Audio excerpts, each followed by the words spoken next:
মাঠ ছাড়া আওয়ামী লীগ মাঠে আসুক, এইটা চান আপনি নাকি চান না? জুলাই আগস্টের বিপ্লবের পরে আওয়ামী লীগ ও ছাত্রলীগের বিচার, তাদের নিষিদ্ধ করার দাবি আছে। আমার প্রশ্নের দুইটা পার্ট।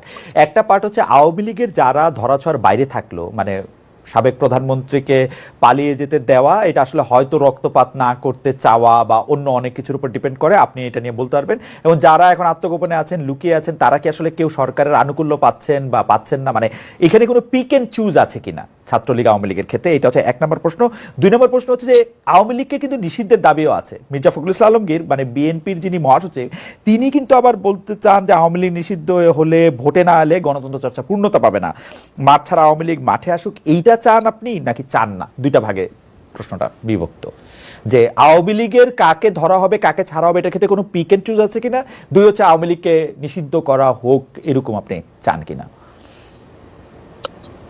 বিষয়টা হচ্ছে আওয়ামী লীগের যারা পালিয়ে যেতে সক্ষম হয়েছেন, এটা মূলত হচ্ছে যে পুরা প্রশাসন যন্ত্রের ভিতরে তাদের গত 15 বছরে তাদের যে প্রশাসন যন্ত্র আছে, বিভিন্ন যন্ত্রে বিভিন্ন প্রতিষ্ঠানে তাদের যে লোকেরা আছে, ফলত তাদের একটা সহযোগিতা তারা পেয়েছেন রাষ্ট্রের প্রাথমিক এক ধরনের কি বলবো আমি, এক ধরনের আহ আম, দৃঢ় কার্যক্রমের সুযোগে। মানে রাষ্ট্র তো তখনও গুছিয়ে উঠে নাই, বরং অনেকগুলো ইনস্টিটিউশনকে অ্যাক্টিভেট করতে হয়েছে। ফলে ওই সুযোগটা তারা নিয়েছেন এবং যারা ফেসিস্ট যারা ছিল প্রশাসনে এবং অন্যান্য জায়গাতে, তারা তাদেরকে সহযোগিতা করেছেন। ফলত এখানে গভর্নমেন্ট সাইড থেকে স্পষ্টভাবে কোনো পিক অ্যান্ড চুজ নেই, বরং এটা মূলত সেই সময় সুযোগটা নিয়ে রাষ্ট্রের একটা রাষ্ট্রের ইনস্টিটিউশন গুলো ভেঙে পড়েছে। এটা খুবই স্পষ্ট, আপনারা দেখেছেন যখন গণঅভ্যুত্থান হয়েছে, কারণ এটা পুরোটাই ফেসিস্ট একটা রেজিমে তৈরি করা ইনস্টিটিউশন ছিল সবগুলো। ফলত আমরা তো এই ইনস্টিটিউশন গুলোকে এক ধরনের সংশোধন, রিফর্মস এবং কোথাও কোথাও বিলোপের কথাও বলেছি। ফলত ওগুলো থাকা অবস্থাতে ওরা এই সুযোগটা পেয়েছে। এটা সরকারের কোনো ইন্টেনশনাল বা সরকারের অংশীজন কারো ইন্টেনশনাল ডিসিশন না, কাকে চুজ এন্ড পিক করবেন। আমি মনে করি এক্ষেত্রে এখন যখন একটা সময় পরে বন্যা আমাদের একটা পরিস্থিতি তৈরি করছে, ফলে আমরা জনগণ সবাই বন্যার দিকে ঝাঁপিয়ে পড়েছে। এটা আরো অনেকগুলো পরিস্থিতি আমাদের সামনে আসছে, আমরা প্রাইভেট করে যাচ্ছি। ফলে ওখানে আমরা ইনস্টিটিউশন গুলোকে অ্যাক্টিভেট অলরেডি শুরু হয়েছে, দেখতেছেন আপনি ল অ্যান্ড অর্ডার সিচুয়েশন ধীরে ধীরে ভালো হচ্ছে। আর এটা একটা আপনার হচ্ছে প্রথম প্রশ্ন, যে আমার গভর্নমেন্ট সাইডে কোনো চুজ এন্ড পিক নেই, বরং আচ্ছা, এখানে গভর্নমেন্ট যথেষ্ট পরিমাণ যখনই অ্যাক্টিভেট করা গেছে প্রতিষ্ঠানগুলোকে এবং পার্জ আউট করা গেছে, এক ধরনের মানে কি বলা যায়, সংশোধনের দিকে আমরা আগাচ্ছি। এবং শুধুমাত্র ব্যক্তি না, বরং প্রতিষ্ঠান সংস্কারের কথাগুলো একেবারে আমরা ভিজিবল দেখতে পাচ্ছি কমিশন গুলো গঠনের ভিতর দিয়ে। ফলত আমরা দেখতে পাচ্ছি একটা উন্নতি করছে। ওকে। উন্নতি ঘটার সাথে সাথে দেখবেন যে আপনি আইনত এবং আগের মতো আহ যেন তেন মামলা দিয়ে গ্রেপ্তার করা হচ্ছে না, বরং সুনির্দিষ্টভাবে গ্রেপ্তার করা শুরু হয়েছে। ওকে, এবং আমরা মনে করি যে গ্রেপ্তার হবে এবং তাদের মানবাধিকার নিশ্চিত করে তাদের যথাযথ বিচারের আওতায় নিয়ে আসবে। আর দ্বিতীয় কোয়েশ্চেনটা যদি আবার একটু বলেন। সেটা হচ্ছে যে আওয়ামী লীগ নির্বাচনে আসুক, রাজনীতিতে আসুক, সেইটা আপনাদের চাওয়া কিনা, নাকি আওয়ামী লীগকে নিষিদ্ধ করার পথেই আপনারা যাচ্ছেন? এটা আমাদের আমি যদি বলি, আমাদের এখনো স্পষ্ট ভাবে ফ্রম গভর্নমেন্ট সাইড এটা ডিসিশন মেড হয় নাই। কিন্তু একটা বিষয়ে ছাত্রদের দিক থেকে আমরা রিসেন্টলি শুনতে পাচ্ছি, সেটা হচ্ছে ছাত্রলীগকে নিষিদ্ধ করার বিষয় সন্ত্রাসী সংগঠন হিসেবে। তো এইটা বোধ হয়, আমার মনে হয় যে এটা একটা গুরুত্বপূর্ণ মাইলফলক হবে বাংলাদেশ রাষ্ট্রের জন্য, যে এখানে একটা ছাত্র খুবই সংগঠনকে গত মানে এই গত জায়গাতে 15 বছর। এই জায়গাতে আপনি খুবই গুরুত্বপূর্ণ কথা বলছেন। এটা আপনার মুখে আরেকবার আপনার শুনতে চাই। অর্থাৎ আওয়ামী লীগকে নিষিদ্ধ করার বিষয়ে এখনো কোনো সিদ্ধান্ত হয় নাই, কিন্তু ছাত্রলীগকে নিষিদ্ধ করার ব্যাপারে আপনারা একটা সিদ্ধান্ত নিয়েছেন, যেটিকে আসলে সন্ত্রাসী না, সংগঠন। আমরা আমরা আমরা আমরা গভর্নমেন্টস থেকে এখনো আমরা সিদ্ধান্ত নিইনি। কিন্তু আমরা বলতেছি যে আওয়ামী লীগকে নিষিদ্ধের দাবিটা যতটুকু স্পষ্ট, তার চেয়ে বেশি স্পষ্ট হয়ে উঠেছে যে ছাত্রলীগকে নিষিদ্ধ করতে পারে সন্ত্রাসী সংগঠন। গত 15 বছরে তারা পুলিশের এবং অন্যান্য আইন শৃঙ্খলা বাহিনীর সাথে মিলে যেভাবে জনগণকে হত্যা করেছে, not only in this uprising, but আপনারা আগের যতগুলো ঘটনা দেখবেন, সবগুলো ঘটনাতে আওয়ামী লীগের আপনারা এখনো ছবি আছে। সবগুলো প্রতিটা ঘটনাতে, প্রতিটা গণতান্ত্রিক আন্দোলনে আওয়ামী লীগের সাথে সরি প্রশাসনের সাথে ছাত্রলীগের যারা সন্ত্রাসী ছিল তারা অংশগ্রহণ করেছেন। ফলে তো এটা অ্যাজ সন্ত্রাসী সংগঠন হিসেবে এটাকে নিষিদ্ধ করার জোরসোর দাবি আমরা গত কয়েকদিন ধরে দেখতে পাচ্ছি যে ছাত্ররা তুলেছেন, জনগণ তুলতেছে। তো এইটা একটা, আমি মনে করি একটা ডেভেলপমেন্ট। কিন্তু আওয়ামী লীগের বিষয়ে ডিসিশনটা আসলে জনগণের পক্ষ থেকে আসতে হবে আরো জোরে সোরে। এবং সেটার আসলে আমি যেটা বলেছি, আমি আমার পুরাতন আরেকটা বক্তব্য বলেছি, সেই আমি ওই পজিশনে আমার ব্যক্তিগত জায়গা থেকে, নট ফ্রম গভর্নমেন্ট সাইড, আমি ব্যক্তিগত জায়গায় আমি বিশ্বাস করি যে আওয়ামী লীগ 1971 সালে পরে জামাত কোয়েশ্চেন যেভাবে ডিল না করার কারণে যেই জটিলতার ভিতরে বাংলাদেশ রাষ্ট্র পড়ে গেছে, এইটা আবার হচ্ছে কিনা এই ব্যাপারে আমি সন্দেহ। যে আবার যদি আওয়ামী লীগকে নিষিদ্ধ করা হয়, সেখানে কি ধরনের একটা ফাটল থেকে যাবে বাংলাদেশ রাষ্ট্রের ভিতরে, কি ধরনের জটিলতা থেকে যাবে সমাজের ভিতরে, সেটা আমাদের ভাবতে হবে। সো Just নিষিদ্ধ আপনি এটা চাচ্ছেন না, মানে আপনার ব্যক্তিগত মতের ক্ষেত্রে আপনি কোনো কিছু, আপনি এটা একদম স্পষ্ট করেছেন যে আপনি কোনো কিছু আসলে নিষিদ্ধ করার পক্ষে বা এরকম করতে চান না আপনি। না, আর ছাত্রলীগের নিষিদ্ধ করার বিষয়ে জনগণ এবং ছাত্রদের একটা ঐক্যবদ্ধ প্রচেষ্টা আমরা দেখতে পাচ্ছি, সেটা আলাদা। কিন্তু Awami League as political party হিসেবে এবং তার অঙ্গ মানে তার সে কিভাবে চলবে, এখন আওয়ামী লীগের একটা ভোট ব্যাংক আছে, তারা জনগণের কাছে অনেকদিন ধরে রাজনীতি করছে, ফলে তো তাদের এই জনগণকে আসলে কিভাবে থাকবে, তারা তো বাংলাদেশের নাগরিক। তাদের একটা বড় অংশই, আমরা বলবো একটা বড় অংশই নিপীড়ন, গণহত্যা, হোম গুণ দর্শনের সাথে যুক্ত ছিল। তাদের একটা বড় অংশের নেতা কর্মী, তাদেরকে বিচার করে তাদের রিডেমশনের ব্যবস্থা করে তারপরে আমি মনে করি যে রিকনসিলিয়েশনের দিকে যাওয়া উচিত। কারণ জনগণকে আপনি বিভক্ত করে কোনো একটা রাষ্ট্র, বড় রাষ্ট্র হতে পারবে। তো এইটা আমার পজিশন, ব্যক্তিগত পজিশন, এবং এই পজিশন আমি আগস্টের 5 আগস্টের পরেই বোধহয় আরো 1-2 সপ্তাহ পরে আমি অবস্থান ব্যক্ত করেছি। এবং আমি মনে করি যে এই ক্ষেত্রে আমাদেরকে সবগুলো রাজনৈতিক সংগঠনগুলোর মতামতের ভিত্তিতে ডিসিশন নিতে হবে, এবং জনগণের একটা বৃহত্তর অংশের মতামতের ভিত্তিতে ডিসিশন নিতে হবে, যাতে এটা কোনো ধরনের ফাটল না তৈরি করে সমাজের ভিতরে, রাষ্ট্রের ভিতরে, এবং রাষ্ট্রকে অকার্যকর করে তুলতে বা রাষ্ট্রকে বিশৃঙ্খলাময় করে তুলতে ভূমিকা নেবে। ফলে আমরা গ্রেটার ইন্টারেস্টের দিকে দেখবো, এবং ওখানে আওয়ামী লীগকে নিষিদ্ধ করা যদি মনে হয় যে বাংলাদেশের গ্রেটার ইন্টারেস্টের জন্য গুরুত্বপূর্ণ এবং ফেসিস্ট ইডিওলজি এবং প্রবণতা বিলোপের জন্য প্রযোজ্য, তাহলে আমি মনে করি জনগণের সংঘবদ্ধ দাবি এবং প্রচেষ্টার ভিতর দিয়ে এটা নিষিদ্ধ হয়ে যাবে। জনাব আলম, আমাদের এটা ওপেন রাখছি, আমরা ওপেন রাখছি যে আমরা সংবিধান প্রশ্নটা আপনার জন্য সবার শেষে রাখছি। তার আগে আমাদের ছোট করে 2-1টা প্রশ্ন আছে, এটা যদি আপনি ছোট করেই জবাব দিয়ে দেন।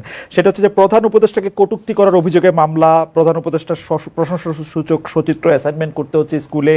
আমরা দেখতে পাচ্ছি যে উপদেষ্টাদের বিরুদ্ধে কথা বললেও সেখানে মামলা হয়ে যাচ্ছে। সেগুলিকে আপনারা কিভাবে দেখেন? একজন প্রধান উপদেষ্টাকে বা সরকারকে সমালোচনা করার জন্য একজন সরকারি কর্মকর্তাকে বরখাস্ত করা হয়েছে। আমরা কি আসলে সেই আওয়ামী লীগ আমলের স্টাইলই রয়ে গেছে কিনা জনাব মাহফুজ আলম? এখন এখানে হচ্ছে গুরুত্বপূর্ণ যে ইকুয়েশন, সেটা হচ্ছে একটা ফ্যাসিস্ট ইডিওলজি এন্ড দল পরাজিত করা, আর এর পরবর্তী সরকারকে আপনি আগের কোন সরকারের সাথে মিলিয়ে দেখতে পারেন। এটা হচ্ছে এক ধরনের গুরুত্বপূর্ণ, যেটা অনেকেই ইভেন এখানকার রাজনৈতিক সংগঠনগুলোর ভিতরে অনেকেই হয়তো ভুলে যান। এটা একটা এক্সট্রাঅর্ডিনারি সিচুয়েশনে আমরা আছি। সেখানে আসলে আওয়ামী লীগের কোনো কাজের সাথে আমাদের তুলনা করাটা একবারে মানে আমরা মনে করি যে এটা একটা অন্যায্য হবে। But at the same time আমি যেটা বলবো যে এটা প্রধান উপদেষ্টাকে কটূক্তি করার জন্য যতটা না, বরং এটা হচ্ছে যে শহীদ আবু সাইদ কটূক্তি করার জন্য, এবং তাকে সন্ত্রাসী হিসেবে ঘোষণা করার জন্য। আপনি একজন শহীদকে কোনোভাবে একজন সন্ত্রাসী বলতে পারেন না। এটা হচ্ছে যে পাকিস্তানি দের এরকম টার্ম ছিল, পাকিস্তানিরা মূলত যারা মুক্তিযুদ্ধ ছিল ওদেরকে সন্ত্রাসী।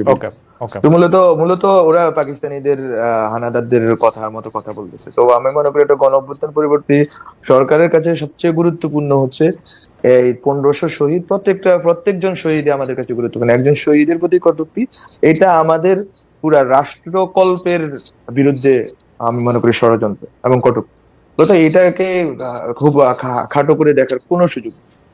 এটাই বড়, এর চেয়ে প্রধান উপদেষ্টাকে কটূক্তি আমি মনে করি ডক্টর মোহাম্মদ ইউনূস স্যার অনেক বড় হৃদয়ের মানুষ, উনি মাফ করে দিতে পারতেন।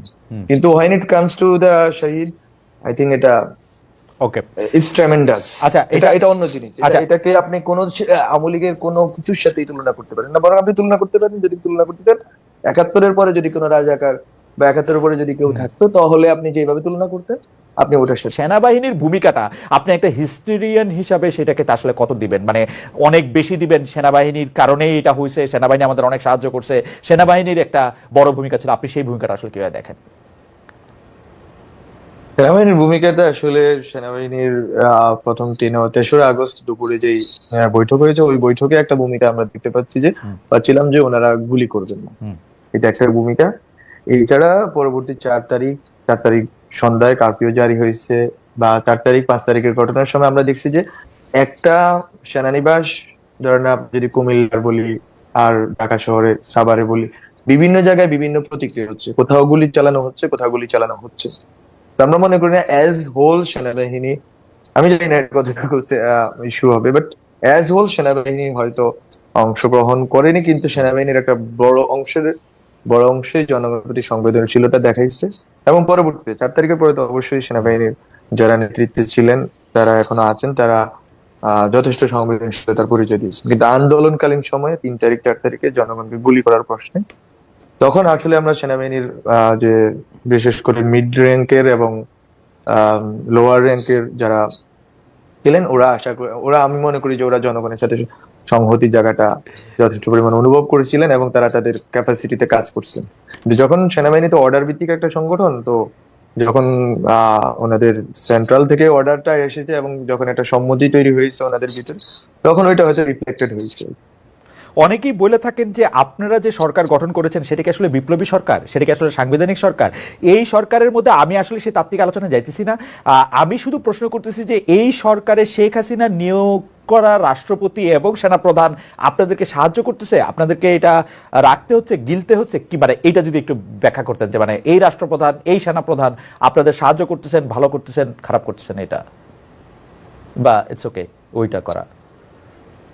না, আমার কথা হচ্ছে যে রাষ্ট্রপতি, সেনাবাহিনী প্রধান বা অন্যান্য আরো শুধুমাত্র তো ওনারা না, বরং পুরা সিস্টেমটাই মূলত যারা পূর্বে নিয়োগপ্রাপ্ত ওনাদের। এখন কথা হচ্ছে যে আমরা তো আসলে বাংলাদেশ রাষ্ট্রের প্রতিনিধিত্ব করি। বাংলাদেশ রাষ্ট্রের প্রতি যদি বাংলাদেশ রাষ্ট্রের সার্বভৌমত্ব, অখণ্ডতা এবং আহ নিরাপত্তা, জাতীয় নিরাপত্তার প্রতি যদি কারো অখণ্ড যদি অনুভূতি এবং প্রতিজ্ঞা থাকে, আমরা মনে করি তাদের সাথে কাজ করা যায়। কিন্তু এট দ্য সেম টাইম আমরা চেষ্টা করেছি এবং জনগণের থেকে দাবি উঠেছে রাষ্ট্রপতি নিয়ে, এবং এটা সরকারের দিক থেকেও এভালুয়েট করা হচ্ছে বা হবে। এটা তো আমরা মূলত পলিটিক্যাল সেটেলমেন্ট পুরোটাই চেঞ্জ করতে চাইছি। এখন আমরা বিপ্লবী সরকার করতে পারতাম কি পারতাম না, সাংবিধানিক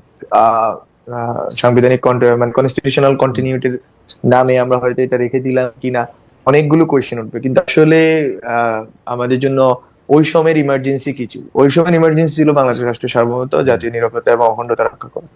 আমরা ওইটাকে প্রায়োরিটি দিয়েছি এবং ওইটা হচ্ছে ওইটা হচ্ছে যে লিটমাস টেস্ট, ওইটার ভিত্তিতে আমরা আমাদের বন্ধু শত্রু নির্ধারণ করব। এবং ওখানে অবশ্যই ফেসিস্ট যারা প্রবণতার লোক আছে বা ফেসিস্ট ইডিওলজির লোক আছে, ওই ক্ষেত্রে তো আমাদের একটা স্পষ্ট সংবেদনশীলতা আছে, এবং যারা গণহত্যায় সরাসরি অংশগ্রহণ করছে তাদের ব্যাপারটা আছে। জনগণের পক্ষ থেকে যে আমাদের সরকারের পক্ষ থেকে স্পষ্ট অবস্থান এবং স্পষ্ট পদক্ষেপ আপনারা দেখতে পাচ্ছেন নিয়মিত, সেটা তো থাকবেই। অর্থাৎ এইটা হচ্ছে ফ্রেমওয়ার্ক। অর্থাৎ রাষ্ট্রের সর্বোচ্চ পদাধিকারী যিনি আছেন রাষ্ট্রপতি, তার অবস্থান সেটিও আপনারা একটি ফ্রেমওয়ার্কের মধ্যে ইভালুয়েট করছেন এখন এই মুহূর্তে? না, এটা তো প্রথম থেকে। এখন তো আমরা তো আসলে জনগণের সরকার। জনগণ যদি কালকে মনে করে যে আমার জনগণের একটা বড় অংশই যদি মনে করে যে তারা চাচ্ছে না, তাহলে তো, এবং আগে থেকেই চাচ্ছে না, ফলে তো আমাদেরকে তো এগুলো ভাবতে হবে। আমরা তো জনগণের বাইরের কিছু না, বা আমরা কোনো জনগণের ম্যান্ডেটে আমাদের ম্যান্ডেট, জনগণ থেকে আমরা বিচ্ছিন্ন কিছু। জনগণ যেটা ইন্টারেস্টিং, এই শেখ হাসিনাও খুব জনগণের কথা বলতেন। মানে আপনার জনগণ কোনটা, মানে আপনি জনগণ কারে চিনতে পারেন? মনে করেন যে আপনার সাথে কি জনগণের আলাপ হয়, বা জনগণকে আপনার কাছ পর্যন্ত পৌঁছাতে পারে, বা জনগণের ইচ্ছাটা আপনি কিভাবে বোঝেন? মানে আপনার জনগণটা কে? শেখ হাসিনা জনগণ আমি বুঝতে পারতাম যে মানে যারা আওয়ামী লীগ করেন বা তাকে ভালোবাসেন। জি, এখন আমাদের জনগণ হচ্ছে যে যারা যারা গণ অভ্যুত্থান করেছে। আমি মনে করি বাংলাদেশের অধিকাংশ মানুষ আচ্ছা আওয়ামী লীগের সরাসরি ফেসিস্ট যারা এনাবলার আছে, এবং ফেসিস্ট এন্ড ফেসিস্ট এনাবলার যারা আছে বিভিন্ন প্রক্রিয়ায়, বিভিন্ন সংগঠনে, এছাড়া বাকি বাংলাদেশের সব জনগণই এই সরকারের পিছনে ঐক্যবদ্ধ আছেন, এবং তাদের দাবি, তাদের আশা আকাঙ্ক্ষা শোনার মতো বিভিন্ন স্পেস, উইন্ডো খোলা আছে। এটা অন্তত দুর্গাপূজার ইভেন্টে আপনারা বুঝতে পারেন এত বড় একটা কমিউনিটির উৎসবের ক্ষেত্রে আমরা কিভাবে ওনাদের সাথে এনগেজ হয়েছি, এবং ওনাদের দাবি দাওয়া মানার ক্ষেত্রে আমরা কিভাবে ওনাদেরকে কাছে পৌঁছাইছি। আমরা নিজেরা গিয়ে পৌঁছাইছি, ওনারা দাবি দাওয়া জানাইছেন মাঠে, আমরা গেলাম, আমরা কথা বললাম, ওনাদের কাছ থেকে শুনলাম। এই যে ডায়ালগের ভিত্তিতে আমরা কিন্তু রাষ্ট্রটা পরিচালনা করছি। কোনো আরবিট্রারিনেস নেই রাষ্ট্রের ভিতরে, যেটা ডক্টর মোহাম্মদ ইউনূস স্যার বারবার বলেছেন যে এই যে কোনো আরবিট্রারিনেস এটা রাষ্ট্রের ভিতরে, বরং এটা চলতেছে জনগণ এবং রাষ্ট্রের যে কলকব্জা, এটার ভিতরে কনসালটেশন চলতেছে। এবং আমি মনে করি কনসালটেশনের ভিতরে রাষ্ট্রটা আরো শক্তিশালী রূপ ধারণ। আমরা আমাদের ঠিকানার জনগণকে প্রশ্ন করেছিলাম। আপনি আসছেন বলে আমরা 2টি জরিপ পরিচালনা করেছি। জরিপের প্রথমটি আমরা ঠিকানার দর্শকদের প্রশ্ন করেছিলাম যে রাষ্ট্র মেরামত প্রশ্নে